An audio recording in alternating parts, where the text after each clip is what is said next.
लाज वाटण्यासारखी गोष्ट आहे.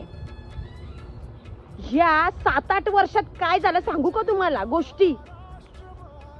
जेव्हा मी 15 वर्षाची का 16 वर्षाची होतो तेव्हा माझ्याच गावातली माणसं कॉन्ट्रॅक्ट घ्यायची. आणि आत्ताच्या पिढी म्हणजे 2026 ला मी बघतोय कॉन्ट्रॅक्ट कोण, बाहेरची लोक ना. आमची लोक काय करतात, झाडू मारायला. हा, तुमचं झाडू मारायला आहेत का? आणि तुम्ही काय रे झोपले हो का? तुम्हाला पण माहिती चांगली गोष्ट, तुमच्या आजोबांनी तुमच्या गावातल्या माणसांनी काय कामं केलेली आहे.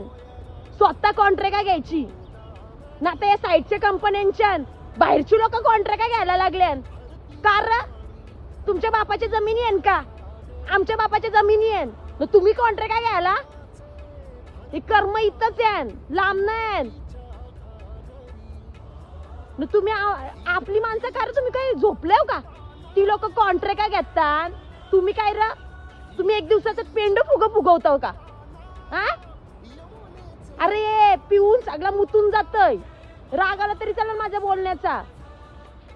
एक दिवसाची मजा नका करू, पुढच्या पिढीचा विचार करा. आज तुम्ही कॉन्ट्रॅक्ट घेता, तुमचा बघून तुमचा पोऱ्या पण घेईल. अरे बाहेरचं येऊन इथं कॉन्ट्रॅक्ट घ्यायला लागली ना. आपल्या माणसांना 3-3, 4-4 महिने घरी बसवायला लागलंय. बाहेरचं येऊन इथं आम्हाला दादागिरी दाखवायला लागलं. एकदा का माझा आवाज वाढला ना का मी दाखवून कोणच्या बापाला नाही घाबरत मी. कारण का तो जसा त्याचा बाप आहे ना, तो माझा बाप आहे. तो त्याचा भाऊस आहे ना, तसा माझा भाऊस आहे. आज मी तुम्हाला फसवलं ना, उद्या मला देव फसवल. आम्ही देवाला घाबरतो, माणसाला नाही.